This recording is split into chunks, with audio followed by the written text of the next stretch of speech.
Unit 9, Lesson 10, Henry Hudson. Our words to know, our words to look for: embarked, left for a trip or journey; abounds, occurs in great quantities; archipelago, a chain of islands; trading company, a group formed and hired to explore, find resources, trade, buy, and sell goods for a profit; Algonquin, a member of the Native American people who lived in what is now Canada; cultivation, the growing of crops, the caring for crops; narrowed, become narrower or not as wide; unfamiliar, not known, not experienced; and straight, a narrow passage of water connecting two larger bodies of water. Portrait of Henry Hudson and map showing his sailing idea. You should be following along on page 74 in your student reader. John Cabot was not the only person who wanted to find a northwest passage to the Indies. English explorer Henry Hudson had the same goal. Very little is known about Henry Hudson's early life, but we do know he had an interest in exploring Arctic geography. Hudson made his attempt to find the Northwest Passage in 1607, more than 107 years after Cabot made his voyages. Hudson's idea about how he might get it to the Indies was similar to Cabot's. Hudson's idea was to sail north, right over the North Pole. He knew the polar region was cold and icy, but he also knew that the sun never set during the summer months. He thought the summer sun might melt a lot of the ice, making it possible to sail over the top of the earth and come out on the other side of the world in Asia. Hudson's boat stuck in pack ice. In May of 1607, Hudson embarked from England with a single ship called the Hopewell. 6 weeks later, his men sighted the eastern coast of Greenland. Hudson sailed along the eastern coast of Greenland and then turned and sailed northeast because there was so much ice. During their voyage, he and his men saw many unfamiliar creatures, including whales, seals, and walruses. In mid-July, they reached the Spitsbergen Archipelago, which is a chain of islands that has an Arctic climate. When Hudson tried to navigate this region, it was surrounded by pack ice, or frozen seawater. On May 16th, Hudson's ship almost got stuck in the ice. For a while, it was touch and go, and a few days later, Hudson decided he could not reach the North Pole because of all the ice. He turned around and sailed back to England. Should be on page 76 through 77. Map showing Hudson's 3 voyages. In 1608, Hudson made a second attempt to reach the East Indies by sailing the Hopewell across the North Pole. He sailed north of Scandinavia and Russia. He sailed more than 2,500 miles, making it to the islands off the coast of Russia, known as Novaya Zemlya, New Land. But again, there was so much ice in the water that he had to turn back. In 1609, Hudson made a third attempt to find the Northwest Passage. This time he sailed for the Dutch under the Dutch East India Company. The Dutch East India Company was a trading company that formed to protect their trade in the East Indies. The company hired Hudson and told him to follow a similar route he had attempted on his previous voyage. Sailing north of Scandinavia and Russia, the hope was that he would be able to sail over the top of the earth and land in Asia. Hudson left Amsterdam, the Netherlands, in April of 1609 on board the Dutch ship the Half Moon. As he made his way north, he saw more and more ice. Eventually, there was so much ice that Hudson decided to give up and turn around in mid-May.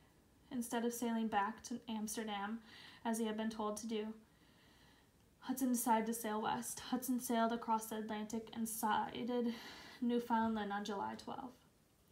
He sailed along the coast of North America, exploring what is now the east coast of the United States.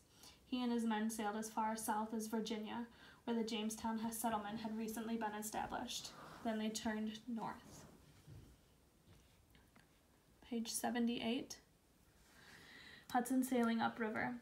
On September 3rd, they came upon a large river that emptied into the Atlantic. Hudson and his men explored the river, sailing upstream. When Hudson saw the river widening out, he thought the river he was exploring might be the Northwest Passage that he and explorers before him had been seeking for years. Farther upstream, the river narrowed, and Hudson began to think maybe it would not lead him through the continent. Nevertheless, it was an interesting discovery. Hudson claimed the area for the Netherlands and the Dutch. Hudson eating with Native Americans. Hudson and his crew encountered many Native Americans of the Algonquian-speaking tribes on their trip up the river. Some Native Americans tried to attack them, but others visited the ship to trade. The Indians offered furs to Hudson in trade, and this started the fur trade along the Hudson River. One group invited Hudson to dinner. Later, Hudson described what he had experienced in his journal. I sailed to the shore in one of their canoes with an old man who was the chief of a tribe, consisting of 40 men and 17 women. These I saw there, in a house well constructed of oak bark and circular in shape, so it had the appearance of being built with an arched roof. It contained a great quantity of maize, or Indian corn, and beans of the last year's growth, and there lay near the house, for the purpose of drying, enough to load 3 ships, besides what was growing in the fields. On our coming into the house, 2 mats were spread out to sit upon, and some food was immediately served in well-made red wooden bowls. 2 men brought in a pair of pigeons which they had shot. They supposed that I would remain with them for the night, but I returned after a short time on board the ship. The land is the finest for cultivation that I ever in my life set foot upon, and it also abounds in trees of every description. These natives are very good people, for when they saw that I would not remain, they supposed that I was afraid of their bows, and taking their arrows, they broke them in pieces and threw them into the fire. In late September, Hudson sailed back to Europe. He himself wanted to stay in the New World for the winter, but his men were tired of exploring and were threatening to mutiny.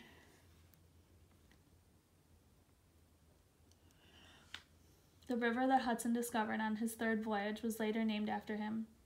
Even today, it is known as the Hudson River. Other Dutchmen came to this part of the world after Hudson. They built a city in the mouth of the Hudson River on an island the Indians called Manhattan. The Dutch called this city New Amsterdam. Later, its name changed to New York. Today, Manhattan is the name of one of the parts of New York City, and New York City is the most populous city in the United States. Map of 4th voyage, page 81 through 83.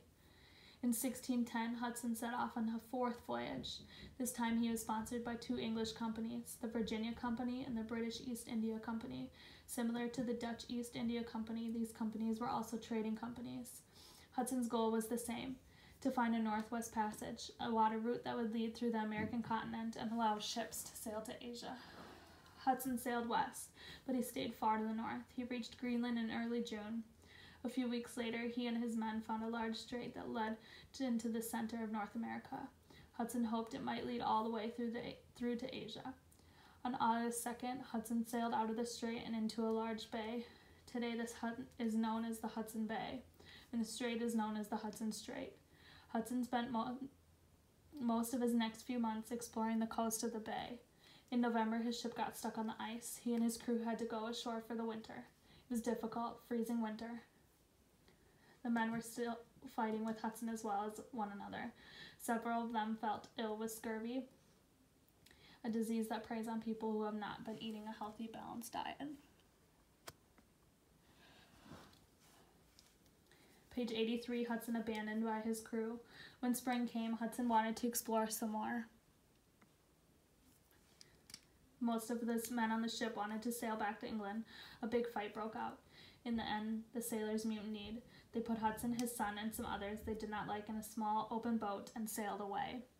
Henry Hudson, the great explorer, was never heard from again.